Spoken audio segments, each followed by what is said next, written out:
तो बच्चों कहानी सुनोगे? Yes ma'am. कहानी ये देखो, इस बुक में फ्रंट पेज का पहला पेज देखो, इसमें क्या दिख रहा है आपको? बंदर। अच्छा, बंदर। लेबना।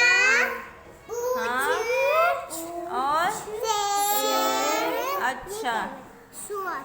अच्छा, तो यहाँ पे कुछ दिख रही है, सबके नीचे क्या लटकी हुई है? पूंछ। तो ये कहानी का नाम क्या है?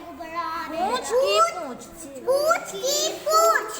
पूंछ की पूंछ। चलो स्टार्ट करते हैं। हाँ, पूंछ की पूंछ। देखो ये क्या है? सांप। ये क्या है? नेवला। तो बहुत पुरानी बात है जब सांप और नेवले की गहरी दोस्ती थी। ठीक है, वे साथ साथ खेलते, शिकार करते और एक साथ खाते थे, सांप और नेवला। अब यहाँ पे चित्र दिख रहा है कुछ, यस मैम। है ना? कुछ पेड़ दिख रहे हैं, पहाड़ दिख रहे हैं ना? यस। अब देखो क्या लिखा है। एक दिन उन्हें जानकारी मिली कि पड़ोस के जंगल, जिसका नाम पिटारा था, क्या नाम था? पिटारा। में एक प्रतियोगिता होने जा रही है। सबसे बड़ी पूंछ की प्रतियोगिता मैंने खेल, और उसका नाम क्या है? सबसे लंबी पूंछ की प्रतियोगिता, यानी कि खेल।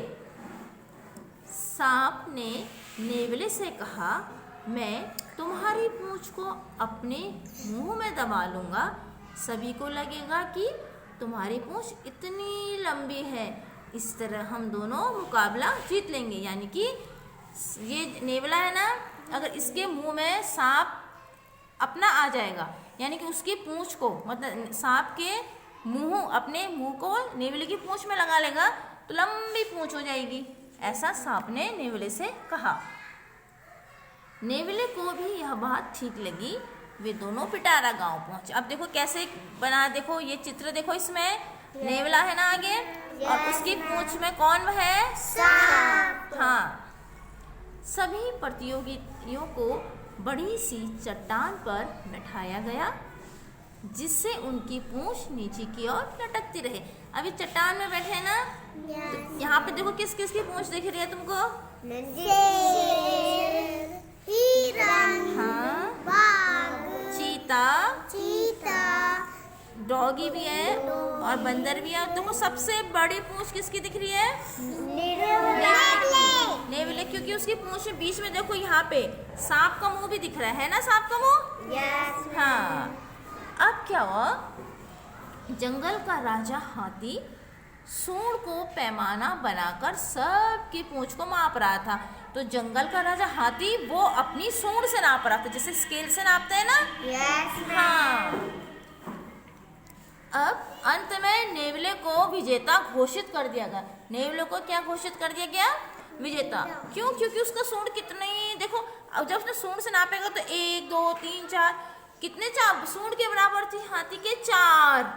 जैसे बिलास नापते ना, 1 बिलास 2 बिलास, ऐसे सूंड से नापा तो हाँ 1 2 3 4, 4 सूंड के बराबर उसकी पूंछ थी। किसकी? नेवले की। वहां पर शानदार भोज की भी व्यवस्था थी। नेवला खाने में ऐसा जुटा कि अपने दोस्त सांप को भी भूल गया। भूखे सांप को गुस्सा आ रहा था। उसने धीरे से खुद को नेवले से अलग कर दिया और भोजन की तलाश में निकल पड़ा। यानी कि नेवला देखो, जब वहाँ पे खाना पीना था तो खाते रहा, और उसने सांप को खाने को नहीं दिया। तो सांप भी क्या हुआ? उसकी पूंछ से अलग हो गया। सांप क्या हुआ? चला गया। देखो हाथी देख रहा है ना? अब क्या हुआ होगा बताओ? क्या हुआ होगा? कुछ हुआ होगा? हाँ, हाथी ने देख लिया। अब क्या होगा? हाथी की निगाह सांप और नेवले दोनों पर पड़ी। उसने उन दोनों को अपनी सूंड से लपेट कर बाहर फेंक दिया। देखो, सांप को लपेटा और नेवले को भी हाथी ने कहाँ फेंक दिया? बाहर। अब दोनों बाहर आ गए। अब क्या हुआ होगा? अब क्या होगा?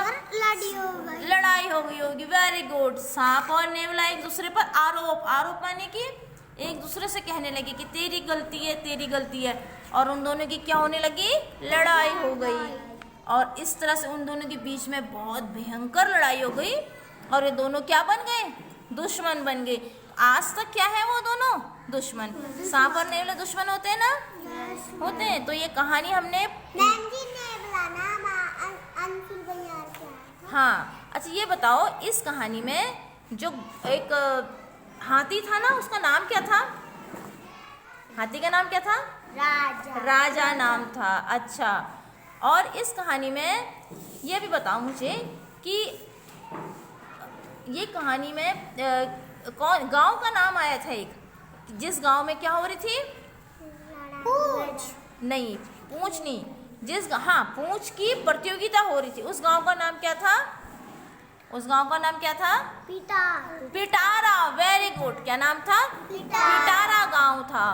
और इसमें कितने लोग, गांव के सारे कौन गए थे? जानवर। अच्छा, आप यहाँ पे देखो चित्र में कितने जानवर हैं यहाँ पे? 1 2 3 4 5 6 जानवर है। कितने जानवर है? 6 6। 1 2 3 4